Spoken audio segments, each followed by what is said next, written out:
Hello, welcome to the video produced by me, Cambridge David, in partnership with Yursurga, the leading provider of IELTS training in China.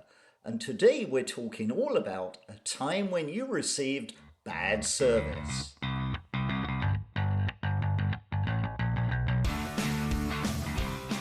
Now, have you ever received bad service in a shop or a restaurant? I know I certainly have. And there's a great part 2 question about it at the moment. Let's take a look. Describe a bad service that you received in a shop or restaurant. You should say when and where it happened, what happened, how you felt about the service, and explain how the service could have been improved. What I'm going to do today is to show you a model answer for this question and explain why it's a good answer. And then you can take the bits that you like from it and adapt it to your own answer. Okay, let's have a look. Do I have a story for you? It was pouring with rain on a cold Friday, and I thought, why not treat myself to lunch at this supposedly amazing restaurant downtown? So there I was, excited for a great meal. However, right from the start, things started to fall apart. First, the waiter barely noticed me and seemed far more interested in texting on his phone. Then, when I asked for the menu, he mumbled something I could barely understand. I figured maybe he was just having a bad day. Unfortunately, it got even worse. My food took forever to arrive, and when it did, it had this weird taste. I tried to get the waiter's attention, but he was nowhere to be found. Drinks were forgotten, orders were messed up. It was like a comedy sketch gone wrong. Now, I'm a patient person, but this was too much. I was not a happy bunny. Was this place always like this, or was it just my bad luck to visit on the wrong day? To make a long story short, just as I was about to storm out, the chef, who'd overheard my complaints, came to my table. He was genuinely sorry and explained they were very short-staffed. To make up for it, he gave me a free dessert and promised a discount next time I visited. I was shocked, to say the least. His sincerity turned the whole experience around. The outing was anything but ordinary, starting with frustration and ending with a surprising dose of hospitality. That's my story. Let's look at why that was a good answer to this question. The first criteria that examiners use is fluency and coherence. And here they're looking for you to give a long, extended answer without pauses. And the answer was just about 2 minutes. It was the right length for that. They're also looking for you to use discourse markers and connectives to link your story and show the listener where you're going. And there were a number of good phrases that did that. Notice particularly, do I have a story for you? Which is an informal phrase that we often use when we want to make the listener interested in the story we're about to tell. And also the phrase to make a long story short, or you can say to cut a long story short. That's a nice way of kind of bringing the story to a close, to the main point. So this answer would have scored very, very well on the fluency and coherence category. Let's take a look at the next one. The second category is lexical resource. And here the examiner is looking at your range of vocabulary and your ability to use some less common or idiomatic expressions. And there are a number of examples of that. First of all, he mumbled something. Not just that he said, but he mumbled. Mumbled is when you talk you're kind of hard to understand. You mumble. The expression, "he was nowhere to be found," is a great phrase, meaning I didn't know where he was.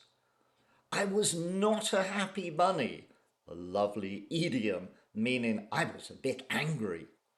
I wanted to storm out, to leave in a very angry way, to make up for it. That's a nice phrasal verb, meaning to compensate for it. Examiners like phrasal verbs. A little phrase like "to say the least" is a nice way of saying that I was extremely shocked or happy or angry or whatever it is that you're talking about. I was amazed, to say the least.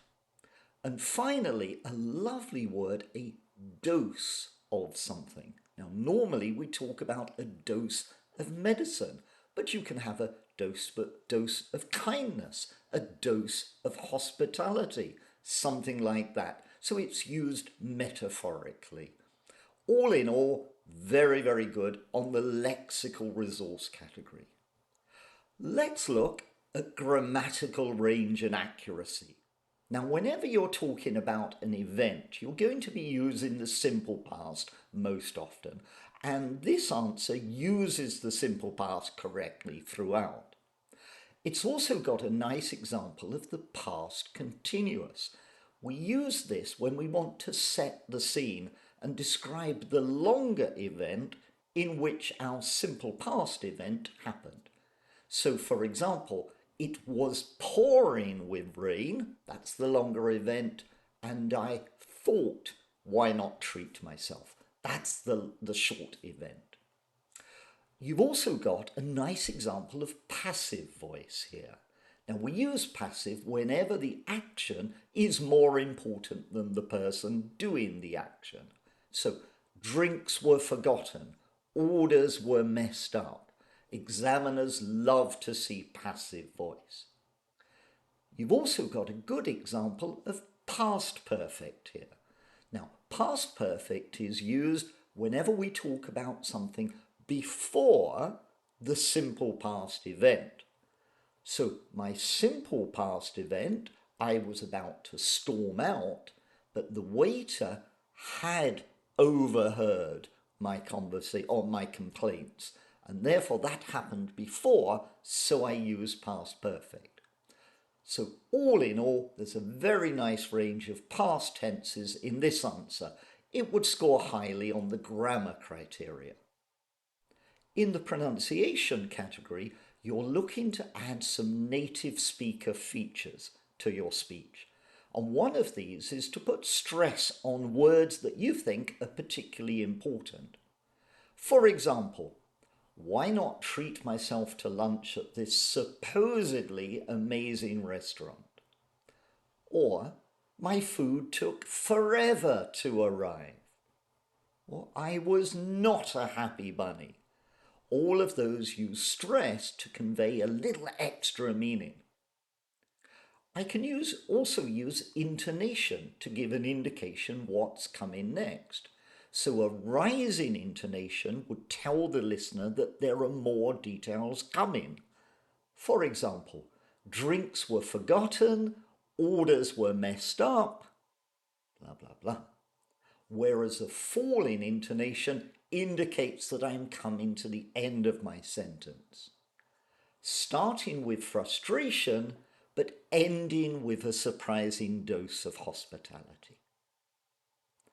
And finally, don't forget that native speakers are very, very lazy, and we don't say things like I had or I will. We tend to say I'd or I'll. So when I talked about the chef, I didn't say the chef who had overheard.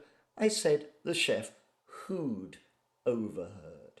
And that kind of limiting is, again, another native speaker feature. So I hope you found that video useful and you found some things that you can include in your answer if you get this question. Thank you for watching, and I look forward to seeing you again on another video with me, Cambridge David.